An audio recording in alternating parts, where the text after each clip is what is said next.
ক্ষমতাচ্যুত সাবেক প্রধানমন্ত্রী শেখ হাসিনার বিরুদ্ধে ঘোষিত মৃত্যুদণ্ড কার্যকর হবে কিনা এখন তা নির্ভর করছে ভারতের উপর। কেননা এই মৃত্যুদণ্ড কার্যকরের পথে একমাত্র বড় বাধা ভারত। রোববার যুক্তরাষ্ট্রের সিএনএনে প্রকাশিত এক বিশদ প্রতিবেদনে এমন কথাই বলা হয়েছে। প্রতিবেদনে সিএনএন বলছে, ২০২৪ সালে ছাত্র বিক্ষোভ দমনে সহিংস অভিযানের দায়ে বাংলাদেশের আন্তর্জাতিক অপরাধ ট্রাইব্যুনাল তাকে মৃত্যুদণ্ড দিয়েছে। আদালতের মতে বিক্ষোভকারীদের হত্যার নির্দেশ দেওয়ার বিষয়টি পরিষ্কারভাবে প্রমাণিত হয়েছে। শেখ হাসিনা অবশ্য কোনো ধরনের অপরাধের কথা দৃঢ়ভাবে অস্বীকার করেছেন। ঢাকা এখন নয়াদিল্লির কাছে আনুষ্ঠানিকভাবে তার প্রত্যাবর্তন দাবি করেছে।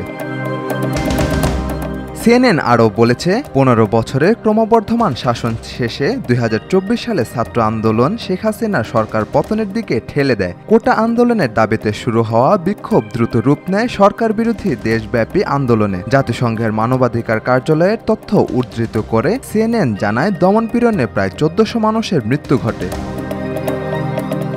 সিএনএন এর প্রতিবেদন অনুযায়ী শেখ হাসিনার প্রতি ভারতের দীর্ঘদিনের আস্থার সম্পর্ক এখন কঠিন পরীক্ষার মুখে। দিল্লিতে তার ৩ দশকের অন্যতম ঘনিষ্ঠ আঞ্চলিক মিত্রের আশ্রয়ে থাকলেও ভারত এখন অত্যন্ত সাবধানে এগোচ্ছে। ভারতের আইন ও দুই দেশের প্রত্যর্পণ চুক্তিতে থাকা পলিটিক্যাল অফেন্স এক্সেপশন প্রয়োগ করলে ভারত তাকে ফেরত নাও পাঠাতে পারে বলে সিএনএন উল্লেখ করেছে। বাংলাদেশে দায়িত্ব পালনকারী সাবেক কূটনীতিক অনিল ত্রিগুনায়েত সিএনএনকে বলেন, নয়াদিল্লি সম্ভবত শেখ হাসিনাকে জেল বা মৃত্যুদণ্ডের মুখোমুখি করার জন্য দেশে ফেরত পাঠাবে না।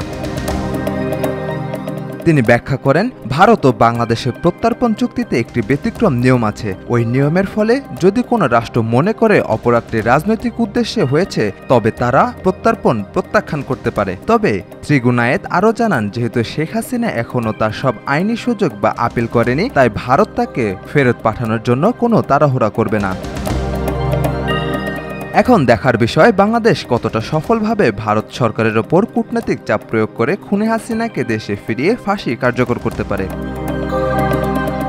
সাজিদ আকরাম, সৌরভ, আজকাল।